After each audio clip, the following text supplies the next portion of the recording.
My eyes shoot open and suddenly I am gasping for air. It feels like an elephant is crushing my chest. I inhale sharply and my torso goes into spasms. I shift my body to stop the twitching. Nothing is helping. My sobbing becomes violent, causing me to choke and gasp. Why can't I breathe? I ran 5 miles last night. I was fine. What is happening? I reach for my phone to call my boyfriend. It's his birthday. He's a paramedic. He left me this morning for his shift. He should know what's happening. Spencer answers immediately. I can't breathe. Something is wrong. He says, don't call the paramedics. They won't be able to help you. Go straight to the emergency room and tell them you have chest pains. They'll admit you immediately. My mom drives me to the ER at Kaiser off Mission Gorge. Spencer's right. I am given a bed immediately. But for the next 7 hours, I am told nothing is wrong, that it's probably just gas, and I'm accused of doing this for attention. They tell me I'll go home soon. Soon never comes. Something called a D-dimer, which indicates blood clots, comes back positive on my tests. The threshold is 500. My levels are 501. The doctor assures me it's a false positive, being that I'm a healthy 22-year-old. He orders a CT scan, just to be sure, which means a lot more waiting in even colder rooms and an injection of colored dye into my veins. The doctor finally returns, this time with urgency. It's a pulmonary embolism. You need to be admitted immediately. My world as a healthy young woman implodes. I spiral into devastation for how I was dismissed all afternoon. The staff admits if the embolism went undetected any longer, it would have been fatal. I call my boyfriend with the news, and I apologize for ruining his birthday.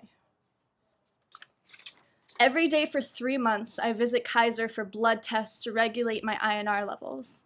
My veins are collapsed and my arms so bruised I look like a junkie. I can't drink because of the blood thinners. I can't exercise because yoga leaves me breathless and covered in painful bruises. Working full-time leaves me fatigued. I start having blackouts with no memory of how I got home from work that day. I research memory loss on my own. It's linked to the warfarin I am taking, which I also learn is rat poison. When I tell my doctor, he refuses that they're connected. He orders seizure tests, brain scans, exposes me to even more radiation, and threatens to take my driver's license if they can't find the cause of my blackouts. One morning after labs, I sit sobbing in my car. I'm exhausted and fucking angry. I'm 22 years old. This is a terrible way to live. I'm reminded by every receptionist, doctor, nurse, and lab technician how lucky I am to be alive, and yet I feel like an empty vessel of wasted potential.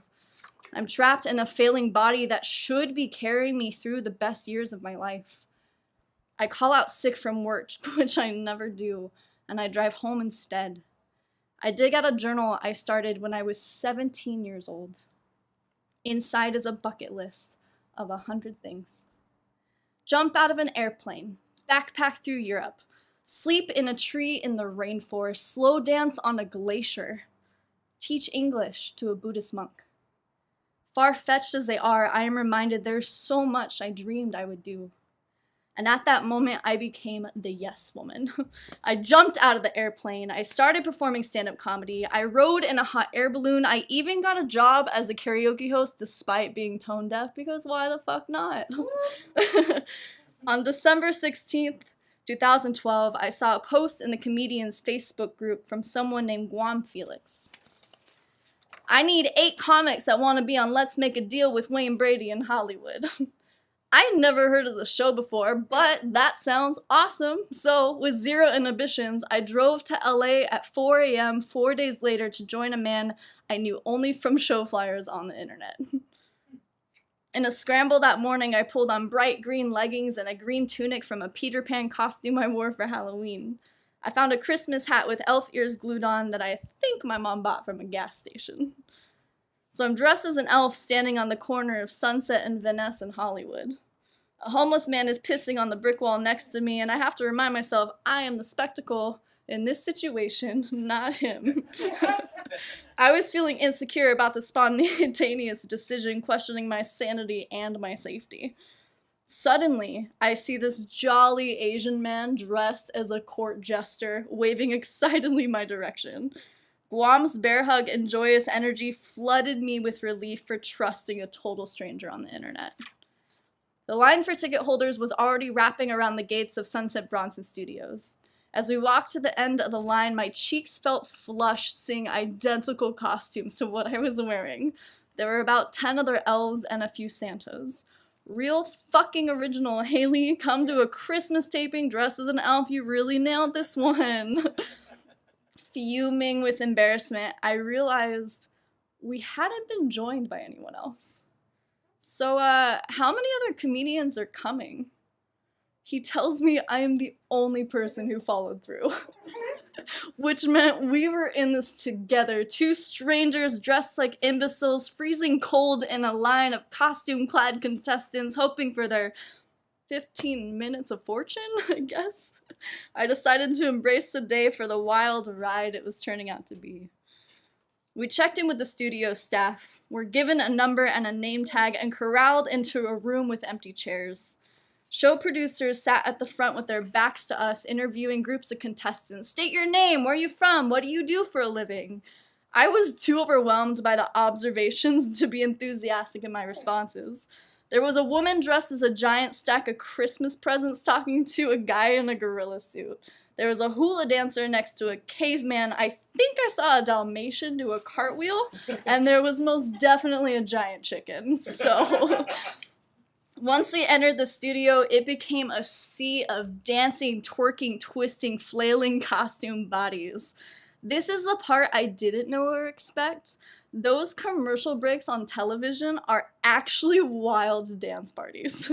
The producers watch from mirrored windows the whole time, and Guam and I are having a blast, banging our bodies to 80s classics, but my injured lungs remind me I should probably pace myself a little bit. One 50-minute episode took 5 hours. Neither of us gets picked, and we're about to leave the lot when an assistant asks us to stay for a second taping. We had nowhere to go dressed like this, so we stayed, this time being positioned near the stage. Now, when a new contestant is brought up for a game on Let's Make a Deal, you're either called by name because Big Brother has been watching you sweat your ass off for the last 2 hours, or you get the attention of the host, Sir Wayne Brady, and he calls you by costume. Now, you're discouraged from jumping and shouting during taping, so I imagined myself to be 10 feet taller than anyone else in the room. Wayne entered the crowd, and I did everything I could to get his attention. Just as he was about to point to a man in a toga, we locked eyes from across the room.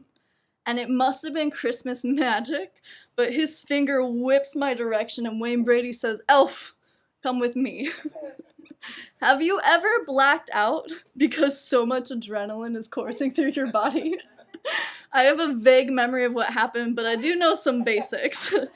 I sprinted to the stage to join a second contestant. Our game was the dice duel. The numbers 2 to 12 reveal a dollar amount added to your bank when rolled. If you roll a number twice, the game is over. You can trade in a free roll card for another toss of the dice. Simple enough. Sort of. The game should have gone quickly, but we gave the audience a proper showdown. With each successful roll, our heart rates doubled and our banks increased. At one point, I used my free roll card when Wayne proposed an offer. Well, that's one option. You could give that back to me, or I could just give you $300 to quit, because one of you is going home with nothing. I pretended to be in a conundrum, but what are the chances of getting selected for a game show ever again? So I shouted, I'm gonna keep playing. Yeah, keep playing, cool. I jumbled the oversized dice in my hands, expelling air from my blowfish cheeks as if that would somehow bring more luck to this situation. The dice tumbled down the ramp, but I didn't see where they landed. My eyes were tightly closed and both hands cramped twisted into a lucky cross of the fingers. In his best announcer voice, Wayne Brady announces, "My 10, followed by $1,300. I opened my eyes screaming. My broke-ass college student mind couldn't comprehend the possibility of going home with almost $5,000. All that remained were the numbers 2, 4, 8, and 12. When Nicholas rolled another 9, he rejected Wayne's offer to forfeit and used his free roll card instead. He wasn't going down with the fight either. I waved my arms toward the crowd like I was trying to incite the wave at a ball game. I crossed my fingers again and blocked my eyes. Nicholas rolled another 3, putting an end to the game. I'm flash dancing as fast as my little legs will allow when Brady Wayne says, "Freak out even more, you didn't dress like this to be serious."